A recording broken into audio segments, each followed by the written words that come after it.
Okay, let's dive in. We're looking at something, well, pretty unique today. It's this huge international organization connected with the UN, focused on spiritual identity. And here's the kicker. It's consistently led by women. That's the Brahmakumaris, yes. Ah. Or to give their full name, the Prajapita Brahmakumaris Ishwarya Vishwavidyaya.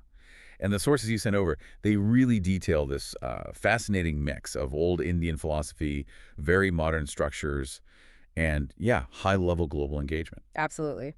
So our mission, really, is to kind of unpack how this thing works on a global scale. How is it actually structured to achieve what sounds like a massive goal, personal transformation and this idea of world renewal, especially when they're active in, over 110 countries? Right. It's huge. To get a handle on it, we need to look at the history and the core ideas first. It starts back in 1937, founded in Hyderabad, Sindh, that was undivided India, then by Prajapita Brahma. And they didn't stay there long.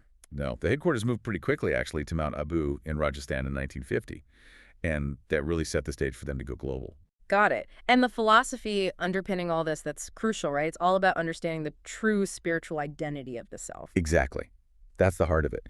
If you boil down their core philosophy, which comes from Raja Yoga, it's this idea that the self, you are an eternal soul, not material, totally separate from the physical body. Okay. And Raja Yoga itself is, well, it's a type of meditation. Very disciplined. It focuses your mind, your intellect on that spiritual identity. The thinking is, once you have that awareness, that's the foundation for getting beyond the material world and building this collective consciousness of peace for every single soul. So world peace begins inside, basically. That's the idea, recognizing your own peaceful, non-physical nature first. Right. So that non-material soul idea is the philosophical bedrock. But what jumps out immediately, like you said, is how they apply it in practice, especially leadership. It's fundamentally women-led, even though a man founded it.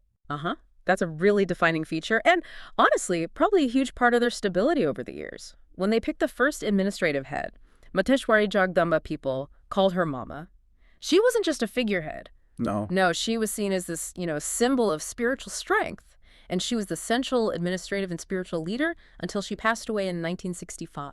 And that continuity in leadership is kind of breathtaking. It's not just that women lead, it's the sheer longevity. It suggests a really consistent vision over decades. It really does. If you look at the lineage, After the founder, Prajapati Brahma, ascended in 1969, the leadership stayed with women. You had Raja Ginidari Prakashmani. She led for nearly 40 years. 40 years. Yeah. And then, maybe the most famous one, Rajogini Dadi Janki. She led right up until 2020. She was 104 years old and still the administrative head. Wow. That kind of stability, it really helps ensure the core mission that focus on soul dignity doesn't get, watered down by whatever the latest trend is. It feels like leadership is seen more as a spiritual duty, maybe, not just a power position. And the current head. After Dadi Ratan Mohini Ji, the current administrative head is BK Mohini Didi. So the precedent continues. It's impressive. And how they managed to translate that long-term spiritual focus into a highly functional global setup. This is where it gets really interesting for me. They didn't just set up meditation centers. They built this whole ecosystem of institutions. Oh, absolutely. They really embraced a kind of modular approach to organizing things. Everything's rooted in that Raja Yoga philosophy, but they created these specialized bodies for different kinds of outreach. Like early on, they set up the World Renewal Spiritual Trust, or WRST. What was its focus? Broadly promoting ancient Indian culture, yoga, moral education, that sort of thing. Registered back in '68. Okay. And then later came others, like the Brahmakumaris Education Society, BKES. Right, that one's more focused on structured spiritual education and promoting moral values, but also, interestingly, a scientific temper in society. Yeah. That was registered in '96. And they also have the Radio Madhuban Community Society, RMCS. For community radio. Yeah, using communication for community service, value education, things like de-addiction awareness programs. Registered more recently, 2013. This sort of separation lets them operate effectively across different legal systems, different educational contexts globally. But the real engine room, the thing that seems to drive their global reach, is this Raja Yoga Education and Research Foundation, the RERF, and it uses 20 specialized wings. Exactly. That's the powerhouse. This is where you really see that blend of ancient spiritual ideas and very modern organizational strategy clicking into place. 20 wings, each designed to engage with a specific, often highly professional part of society. 20. I mean, that suggests they aren't just about quiet contemplation. This structure feels built for active engagement within society's, most influential sectors. But isn't that a bit of a paradox? Well said. Well, if the core philosophy is about transcending material existence, Right. why create specialized wings to engage so deeply with sectors like, say, business or politics, which are fundamentally material? That is the fascinating question, isn't it? And the sources suggest the wings are seen as channels, ways to bring this idea of soul consciousness directly into the places where big decisions get made. And look at the range. It's surprising. There's a jurist's wing. A jurist's wing and a politician's service wing, a business and industry wing. And even a scientist's and engineer's wing.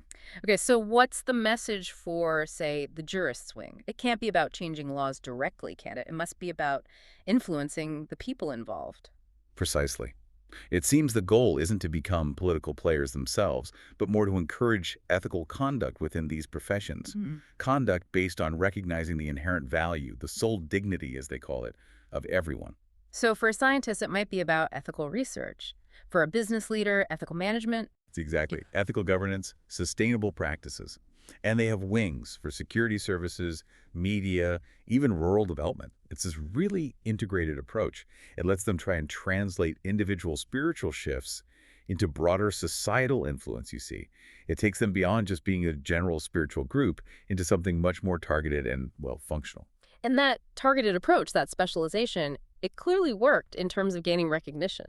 Because if we shift from their internal setup to their global influence, they're not just operating internally. They're deeply plugged into global governance, specifically, the UN system. Oh, yeah, their UN status is significant, and it's been built up over decades. They got associate status with the UN Department of Public Information, DPI, way back in 1980.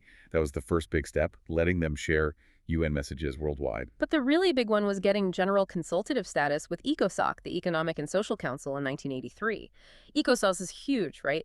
That status means they can actually participate, give expert input, suggest policies at the UN on all sorts of critical global issues. It's a major platform. And they didn't stop there. They also have consultative status with UNICEF. And really importantly today, they're an observer organization with the key climate change bodies, the UNFCCC and UNEP, the Environment Program. Which lets them bring that spiritual angle, that idea of collective responsibility right into the heart of global climate talks. Correct. They've strategically positioned themselves to have a voice on peace, human rights, the environment, gender equality, which, given their own women-led structure, makes a lot of sense. And the UN has noticed these efforts. They've received awards, haven't they? They have. Dadi Prakashmani, for example, got the UN Peace Medal back in 1984. And the whole organization got 7 UN Peace Messenger Awards in '87. They were also named a messenger for Manifesto 2000, specifically for promoting a culture of peace. So it's not just about showing up. It's about actively translating that spiritual goal, peace consciousness, into tangible efforts on the world stage. That seems to be the aim, yes. It's quite something. You have this massive top-down structure, the UN status, the 20 wings. But how does it connect back down to the individual? How does just a regular person connect with this movement day to day outside those high-level professional groups? Well, it comes back to that core idea we started with, the focus on individual spiritual identity. Yeah. And they make that practical through something called soul sustenance. Soul sustenance, right? Okay. That's the daily practice. Positive thoughts, spiritual reflections, delivered through modern tech like online groups and WhatsApp. That's it. And the sources mention something important about privacy here. Apparently, members get these messages individually. Their identity stays private within those channels. Ah, okay. Which kind of highlights this interesting contrast, doesn't it? Highly personalized, private spiritual work happening alongside this very public, very structured global outreach. It suggests that keeping that individual spiritual base strong is still a priority, even as the institution itself grows so large. Okay, so let's try and pull this all together. We've looked at this global spiritual movement. It's decentralized in practice, but centrally guided, uniquely women-led consistently, right from the early days. And they've built this really robust operational structure using those 20 specialized wings to engage with pretty much every key sector you can think of: business, media, science, law. Right across the board. And all of that high-level work is backed up by decades of engagement at the UN, holding general consultative status with ECOSOC. So connecting the dots. The source material really shows us is a kind of masterclass in synthesis? Maybe. They start with this ancient philosophy, Raja Yoga, focusing entirely on the inner, non-material self. But then they use incredibly modern specific tools like specialized NGOs, targeted wings, digital communication to push for global change in the material world. It's a very effective, maybe even counterintuitive strategy for aiming towards world renewal. Which leaves us with a final thought, maybe something for you, the listener, to mull over.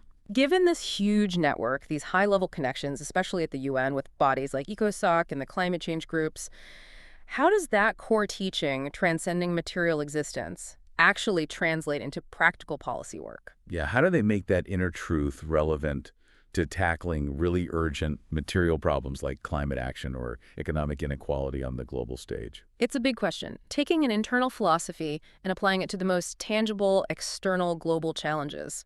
That's a fascinating bridge to build for any organization operating at that scale.